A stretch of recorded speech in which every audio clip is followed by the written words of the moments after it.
League Sahu समाज महासभा की रविवार को आयोजित बैठक में कई मुद्दों पर मंथन हुआ। अध्यक्ष एडवोकेट कैलाश साहू ने बताया कि सामूहिक विवाह के लिए प्रबंध कमेटी बनाई गई तथा आगामी दिनों में आम सभा आहूत कर समाजजनों के सुझाव भी लिए जाएंगे। महामंत्री कन्हैयालाल नैनावा ने सभी से सामूहिक विवाह में ही विवाह करने पर जोर देते हुए बताया कि शीघ्र ही सामूहिक विवाह की तारीख की घोषणा की जाएगी। उपाध्यक्ष विजय पंड्यार ने बताया कि बैठक में समाज के पारिवारिक विवादों को समाज स्तर पर समझाइश कर निपटाने का निर्णय लिया गया। बैठक में नानालाल दशोरा, पार्षद देवेंद्र साहू, देवकिशन मंडावलिया, मीठालाल साहू, अंबालाल नैनावा, रामचंद्र मंगरूढ़िया, भगवती कुराडिया, मोहनलाल साहू, प्रकाश वगेरवाल, जगदीश नैनावा, किशन नैनावा, प्रदीप साहू आदि मौजूद रहे। मैं महासभा का सक्रिय सदस्य हूं। आज हमारी नवीन कार्यकारिणी की प्रथम मीटिंग हुई है, जिसमें हमारे सरपंच महोदय नानालाल जी दशोरा द्वारा पूरी अध्यक्षता की गई है और बहुत सौहार्दपूर्ण से हमारे बुजुर्गों और युवाओं का संगठन देखें आप। और आज हमने निम्नलिखित प्रस्ताव लिए गए।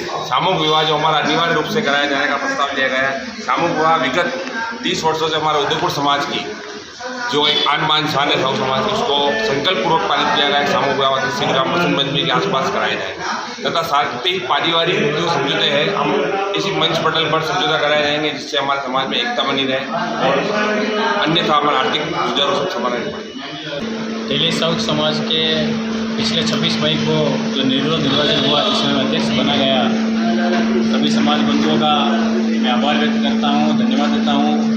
आज हमारी महासभा के 120 सदस्यों की पहली एक बैठक आयोजित की गई, जिसमें मुख्य जो विषय था सामूहिक विवाह को लेकर और दूसरा विषय जो था पारिवारिक विवादों का समाज स्तर पर निपटारा करना।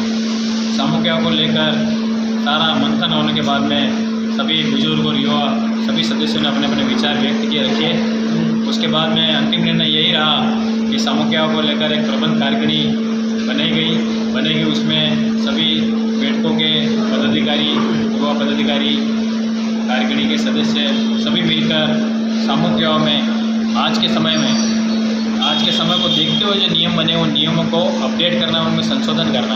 उन संशोधन को करने के बाद में एक आम सभा समाज की बुलाई जाएगी, जिसमें सभी समाज बंधुओं का सुझाव लिए जाएंगे, उनसे विचार विमर्श किया जाएगा नियमों, और उसके बाद में वो नियमों को पूरे समाज पर जो 20 किलोमीटर की रेंज में जो समाज काम करता है उसमें वो लागू किए जाएंगे और सबकी सहमति और सबके सुझाव से समाज को आगे बढ़ाएंगे, उसका विकास करेंगे। दूसरा जो मुख्य विषय था,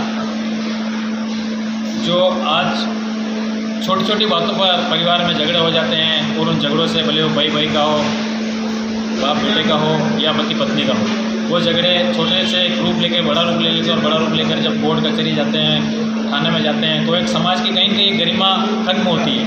हमारा ये प्रयास रहेगा कि हम एक सामाजिक स्तर पर इन विवादों को निपटाएं। इसके लिए हमने एक कमेटी बनाई है कार्यक्रम के साथ में बुजुर्ग लोगों की, अधिवक्ता साथियों की, इन सब के सहयोग से उन जो भी पीड़ित पक्षकार हैं उनकी हम एक एप्लीकेशन लेंगे। उस प्रार्थना पत्र को हम उस पर पटल पर, समाज के पटल पर रखेंगे और हमारी कोशिश रहेगी कि समाज के बंधुओं को कोर्ट में नहीं जाना पड़े, पुलिस थाने में नहीं जाना पड़े और समाज स्तर पर उसका विवाद का समाधान हो जाए, उसका निपटारा हो जाए। क्योंकि कहीं न कहीं समाज एक बड़ी आजम होती है, सिर्फ आज ही नहीं, सदियों से और वर्षों से समाज एक पंचायत का काम करते हैं और उस पंचायत में बहुत सारे मुद्दे सुलझाए गए हैं, सुलझाए जाते हैं, चाहे सामाजिक हो चाहे पारिवारिक हो। इसलिए हमारी ये जिम्मेदारी बनती है कि सबसे पहले परिवार के अगर कोई झगड़े हैं, समाज का कोई दुखी व्यक्ति है तो उसकी पीड़ा सुनी जाए और समाज स्तर पर उनका समाधान किया जाए और उन्हें उसका सहायता प्रदान की जाए।